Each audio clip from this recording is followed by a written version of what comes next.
모세에 의해서 애굽에서 출애굽한 이스라엘 백성들이 40년 광야 생활을 마치고 마침내 요단강을 건너 가나안 땅에 들어갔습니다. 그런데 이게 웬일입니까? 가나안의 성읍 가운데 가장 견고한 성인 여리고 성이 가나안 정복의 길을 가로막고 있었습니다. 그렇다면 오늘 우리 앞에 있는 여리고 성은 무엇일까요? 내 앞에 있는 난공불락의 여리고 성은 내 힘으로는 해결할 수 없는 내 인생의 문제들을 말합니다. 내 힘으로는 결코 해결할 수 없는 내 인생의 문제들, 여러분 그게 뭘까요? 어떤 분에게는 가정의 문제일 수도 있고요. 어떤 분에게는 자녀의 문제일 수도 있습니다. 현대의학으로는 고칠 수 없는 질병일 수도 있습니다. 내 의지만으로는 해결되지 않는 내 안에 있는 그 타락한 죄성과 못된 습관들, 또 내 힘과 내 능력으로는 물리칠 수 없는 어둠의 권세들을 말할 수 있습니다. 자, 이렇게 보게 되면 여리고성은 멀리 있지 않습니다. 오늘 내가 누군가를 내 힘으로 사랑할 수 없다면 그 사랑할 수 없는 그 사람이 바로 내 인생의 여리고인 것이죠. 오늘 내 힘으로 끊어지지 않는 그 음욕과 예습성이 있다면 그것이 바로 내 앞에 있는 여리고성입니다. 그렇습니다, 여러분. 내 인생의 여리고는 멀리 있지 않습니다. 바로 내 곁에 있고 내 안에 있습니다. 자, 이 여리고는 내 힘으로는 정복할 수 없는 내 인생의 문제들을 말하는 것입니다. 그런데 하나님은요, 가나안 땅에 들어온 이스라엘 백성들에게 여리고 성을 정복하라고 말씀을 하십니다. 우리 2절의 말씀인데요, 함께 읽겠습니다. 다 같이요. 여호와께서 여호수아에게 이르시되 보라, 내가 여리고와 그 왕과 용사들을 내 손에 넘겨주었으니, 하나님은 지도자인 여호수아에게 내가 이 여리고와 그 왕과 용사들을 내 손에 넘겨주었다라고 말씀하십니다.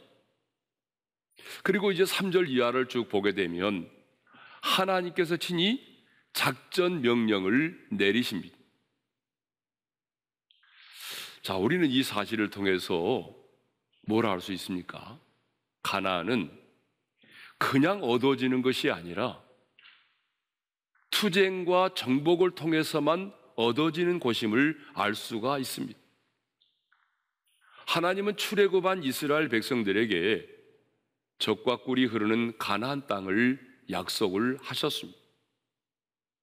그래서 이스라엘 백성들은요, 그 약속의 땅을 사모하면서 40년 광야 생활을 견뎌내면서 여기까지 왔습니다. 그런데 이게 웬일입니까? 난공불락의 여리고성이 기다리고 있는 것입니다. 설레는 마음을 가지고 꿈에도 그리워했던 가나안 땅에 들어왔는데 가장 견고한 성인 여리고성이 딱 버티고 서 있는 것입니다. 그것도 그 가나안의 길목에 말입니다. 이것은 무엇을 말합니까? 여리고성을 정복하지 않고는 가나안을 정복할 수가 없다는 얘기예요. 그러니까 가나안 땅에 들어온 이스라엘 백성들은요, 반드시 이 여리고성을 정복해야만 하는 것입니다. 자, 이 사실은 우리도 예수를 믿고 구원을 받았다면 반드시 영적인 전쟁을 해야만 하고 내 의지와는 상관없이 내 자신이 영적 전쟁의 한복판에 있다는 사실을 우리에게 가르쳐주고 있는 것입니다. 우리가 예수 믿고 구원을 받았다는 것은 지금 내가 가나안 땅에 들어와 있음을 말하는 것이죠. 그러므로 여러분이 지금 가나안 땅에 들어왔다면 이제 우리는 이스라엘 백성들처럼 여리고 성도 정복하고 가나안의 온주민을 몰아내는 이 전쟁을 해야만 하는 것입니다. 그러니까 저와 여러분이 정말 예수 믿고 구원받았다고 한다면요, 우리의 영혼이 육체의 장막을 벗고 하나님의 나라에 들어가는 그날까지, 천국에 가는 그날까지 우리가 이 땅 가운데서 해야 되는 일이 뭐냐 그러면 가나안의 온주민을 몰아내는 치열한 영적인 전쟁을 해야만 한다는 것입니다. 왜냐하면 영적인 전쟁이 없이는 하나님의 나라가 확장되지 않기 때문입니다. 그렇습니다, 여러분. 영적인 전쟁이 없으면 내 앞에 있는 여리고성은 결코 무너지지 않습니다. 영적인 전쟁이 없으면 어떤 전리품도 취할 수 없습니다. 영적인 전쟁이 없으면 예수를 믿어도 내가 누릴 수 있는 것이 별로 없습니다. 영적인 전쟁이 없으면 예수님께서 마귀의 일을 멸하시고 십자가에서 승리하셨지만 그 십자가의 승리와 능력을 내가 누릴 수가 없는 것입니다. 영적인 전쟁이 없으면 여러분, 내 믿음도 성장하지 않습니다. 영적인 전쟁이 없으면 하나님의 나라가 확장이 되지 않습니다. 그래서 예수님도 하나님의 나라는 침노하는 자의 것이라고 말씀을 하신 것입니다. 그런데 오늘 신앙생활은 하면서도 영적인 전쟁을 하지 않는 사람들이 너무나 많이 있습니다. 자기 나름대로는 그걸 고상하게 믿는다고 말하더라고요. 여러분, 그게 고상하게 믿는 게 아니에요. 예수를 믿으면서도 영적인 전쟁을 싫어하는 사람들이 너무나 많아요. 혈과 육을 가진 인간들과는 그렇게 싸움을 잘하면서도 내 인생의 여리고성을 정복하고 가나안의 온주민을 몰아내는 영적인 전쟁은 하지 않는 사람들이 너무나 많습니다. 그런데 만일 내 인생에 영적인 전쟁이 없다면 어쩌면 나는 가나안 땅에 들어오지 못했거나 아니면 여전히 광야에 있는 사람일 수 있습니다. 그러므로 구원받은 하나님의 사람에게 영적인 전쟁은요, 이거는 선택이 아닌 필수입니다. 이렇게 여리고성의 전투는 우리의 삶이 영적인 전쟁이며 영적인 전쟁을 통해서만이 하나님의 나라가 확장될 수 있다는 것을 우리에게 보여주고 있습니다. 그러므로 우리는 죽을 때까지 뭐 해야 됩니까? 영적인 전쟁을 해야만 하는 것입니다.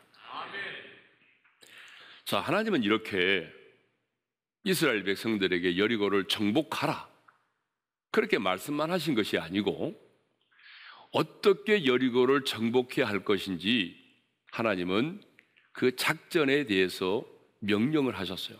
작전 명령을 내리셨습니다. 그 첫 번째 작전 명령이 뭐냐 그러면 이 여리고성을 13바퀴 돌라는 것입니다. 3절과 4절에 있는 말씀인데요. 자, 읽겠습니다. 다 같이요. 너희 모든 군사는 그 성을 둘러 성 주위를 매일 한 번씩 돌되 엿새 동안을 그리하라. 제사장 7은 7양각 나팔을 잡고 언약궤 앞에서 나아갈 것이요, 7째 날에는 그 성을 7번 돌며 그 제사장들은 나팔을 불 것이며. 여리고성을 엿새 동안은 어떻게 하라고요? 매일 한 바퀴씩 돌고 7째 되는 날에는 몇 바퀴? 7번 돌라는 것입니다. 그러면 총 몇 번입니까? 13번을 돌라는 것입니다. 그러면 왜 하나님은 전능하신 하나님이신데 왜 13번을 돌라고 말씀을 하셨을까요? 아니, 한 번만 돌아도 되잖아요. 아니, 돌지 않고도 하나님은 여리고성을 무너뜨릴 수도 있잖아요. 그런데 왜 하나님은 굳이 이스라엘 백성들에게 13번을 돌라고 말씀을 하셨을까요? 그러니까 두 가지 이유 때문이라고 저는 생각합니다. 첫 번째 이유는 온전한 순종이 기적을 일으키기 때문에 그렇습니다. 매일 새벽에 일어나서 행군 대형을 만들어서 여리고성을 돈다? 여러분, 그거 쉬운 일이 아닙니다. 결코 쉬운 일이 아닙니다. 그렇기 때문에 몇 번 돌고 포기할 수도 있습니다. 아니, 아마 한국 사람들이었다고 한다면 하루에 13번 다 돌았을 것입니다. 그런데 우리 하나님은 그렇게 말씀하지 않아요. 하루에 한꺼번에 13바퀴를 돌라는 게 아니에요. 매일 하루에 한 번씩 성을 돌고 7째 되는 날에는 또 7번을 돌라는 거예요. 그리고 13번을 돌고 난 다음에는 크게 승리의 함성을 외치라고 말씀하셨죠. 하나님은요, 우리에게 뭘 요구하냐면 온전한 순종을 요구하십니다. 그리고 그 온전한 순종을 통해서 하나님은 놀라운 기적을 행하십니다. 여러분, 나아만 장군도 마찬가지예요. 여러분, 나아만 장군이 어떻게 한센병에서 고침을 받았습니까? 엘리사 선지자가 요단강에 7번 몸을 씻으면 내 몸이 깨끗하게 되리라, 그 말을 듣고 자신의 생각을 내려놓고 요단강에 들어가 몸을 씻었잖아요. 한 번이 아니고 여러분 5번, 6번까지 씻었는데도 몸이 낫지 않았어요. 그런데 6번만 돌고 포기해버렸다고 한다면 어떻게 되었을까요? 한센병에서 고침받을 수가 없었습니다. 하나님이 요구하는 것은요, 온전한 순종을 요구하시는 것입니다. 그러므로 우리는 하나님이 말씀하시면 이해하려고 하지 말고 온전히 순종을 해야 합니다. 근데 많은 사람들이 이해를 하려고 해요. 근데 여러분, 우리 인간은요, 피조물인 우리 인간은, 유한한 우리 인간은, 시간과 공간의 지배를 받고 살아가는 우리 인간은요, 하나님께서 행하시는 일을 모두 이해할 수가 없습니다. 여러분, 하나님이 말씀하신 것들이 이해가 됩니까? 이해되지 않는 게 얼마나 많아요. 그러니까 우리는 하나님의 말씀이 이해가 되기 때문에 순종하는 것이 아니라, 내가 그 말씀에 순종하는 것은 내가 그 하나님을 온전히 믿고 신뢰하기 때문입니다.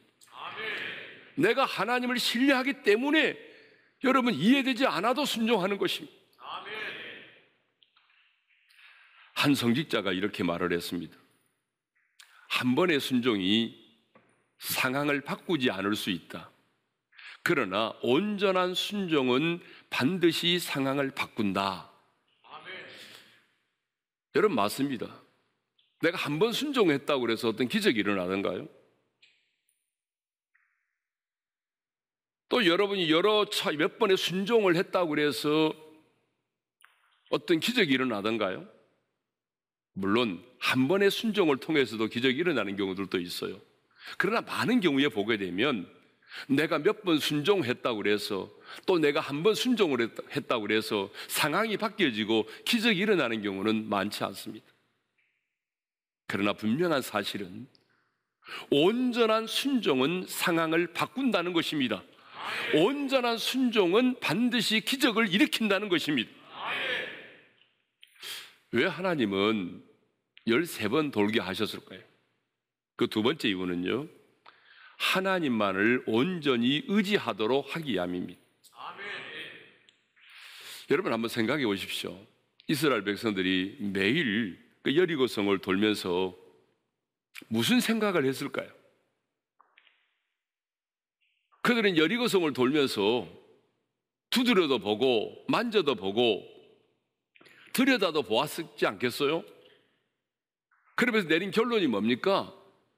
그들이 만져보고 두드려보고 들여다보면서 깨달은 것은, 와, 이 성은, 이 여리고 성은 우리의 힘으로는 결코 무너뜨릴 수 없다는 거죠.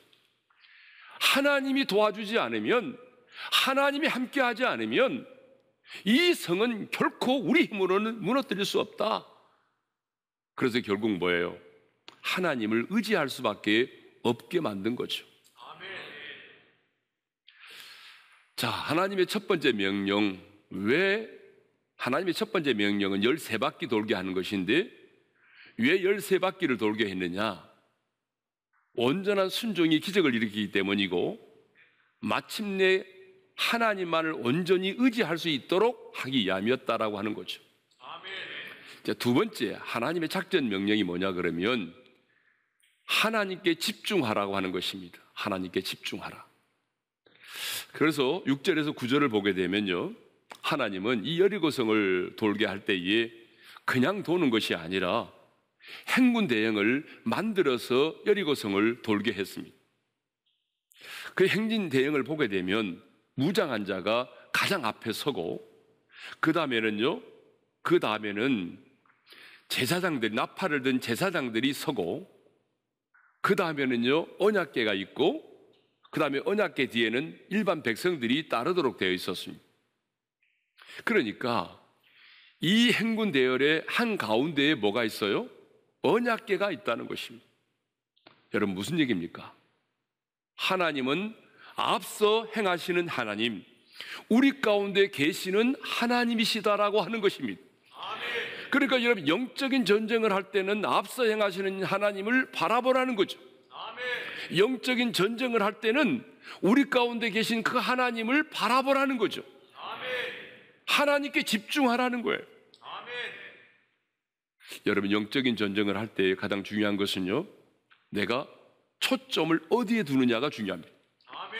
이 혈과 육의 싸움이 아니잖아요. 그러니까 영적인 전쟁을 치를 때는 가장 중요한 것이 시선입니다. 나의 초점입니다. 어디를 바라보고 있느냐? 하나님께 집중해야 되는 것입니다. 하나님은 또 이스라엘 백성들로 하여금 당신에게 집중하도록 하기 위해서 또 하나의 명령을 내리신 것이 있어요. 그게 뭐냐면 침묵을 명하셨다는 거죠. 자, 10절의 말씀을 읽겠습니다. 다 같이요. 여호수아가 백성에게 명령하여 이르되 너희는 외치지 말며 너희 음성을 들리게 하지 말며 너희 입에서 아무 말도 내지 말라. 아주 여기에 중요한 단어들이 나옵니다. 외치지 말고, 들리게 하지 말고, 아무 말도 내지 말라. 무슨 말입니까? 들뜬 마음으로 왁작지껄하게 떠들거나 잡담을 하지 말라는 얘기잖아요. 그러니까 성주위를 도는 동안에 침묵하라는 것입니다.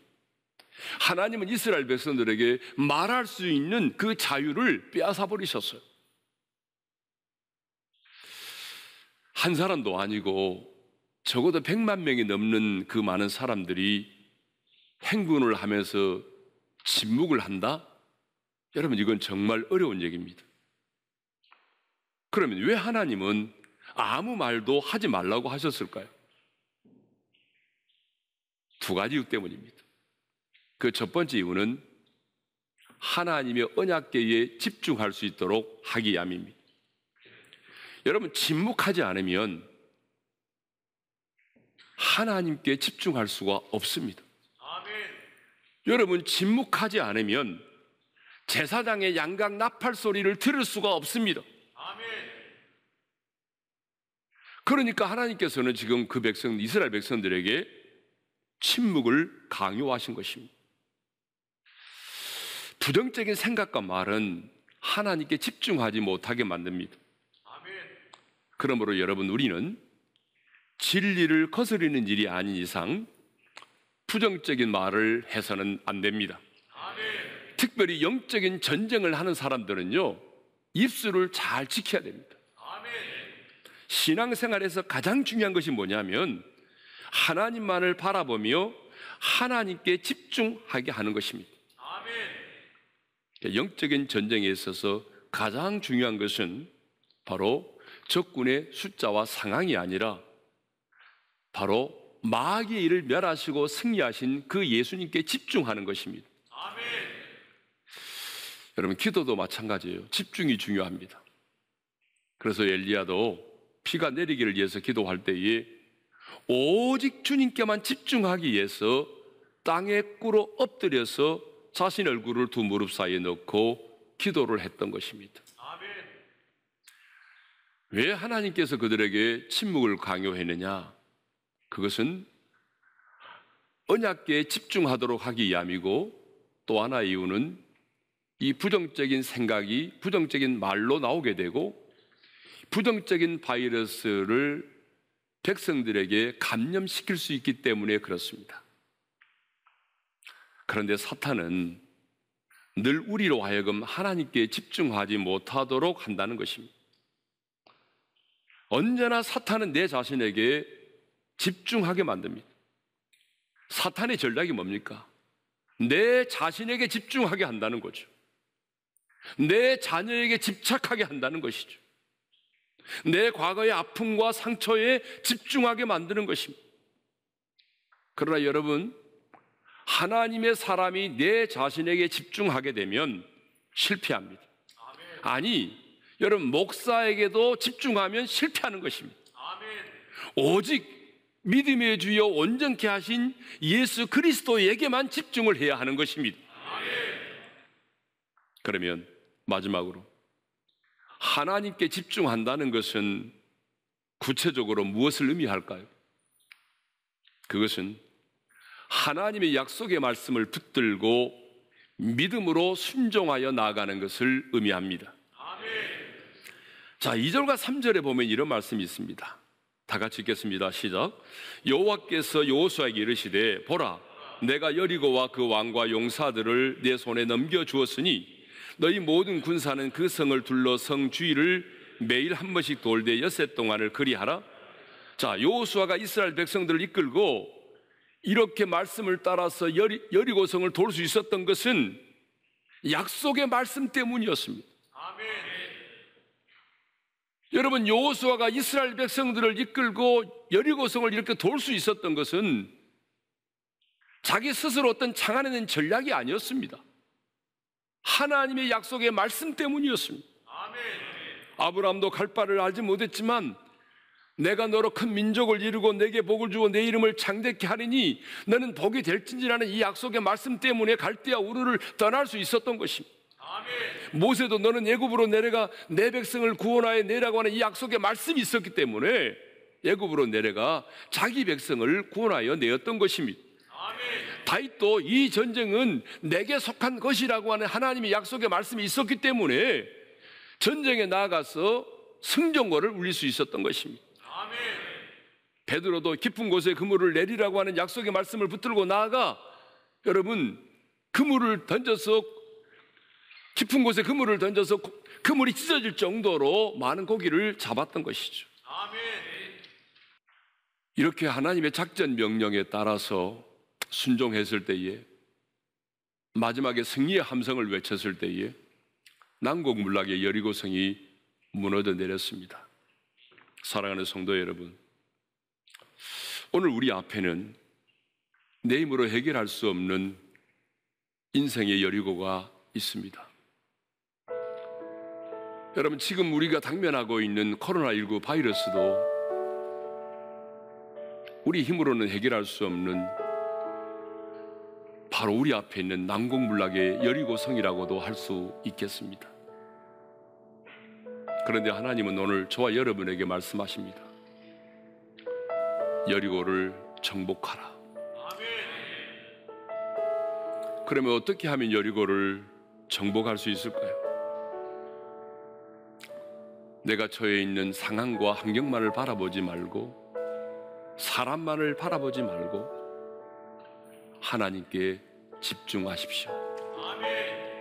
문제를 보지 말고 문제의 해결자가 되시는 그 주님께 집중하십시오. 여러분, 전쟁은 하나님께 속한 것입니다. 영적인 전쟁은 내가 싸우는 것이 아니라 주님이 나를 대신하여 싸워주시는 것입니다. 그러므로 하나님은 이 전쟁에서 승리한 다음에 전리품을 취하지 말 것을 요구하셨습니다. 왜 전리품을 취하지 말도록 하셨을까요? 이 전쟁이 하나님께 속한 전쟁임을 분명히 하기 위해서입니다. 그러므로 우리도 하나님께 더욱 집중할 수 있기를 바랍니다. 내 마음에 맞지 않아도 불평하지 말고 침묵하면서 하나님의 말씀에 집중할 수 있기를 바랍니다. 아무리 문제가 커도 그 문제를 묵상하지 말고 하나님께 집중할 수 있기를 바랍니다. 내가 처한 상황이 아무리 커도 내가 믿는 하나님은 내가 처해 있는 상황보다 더 크신 하나님이십니다.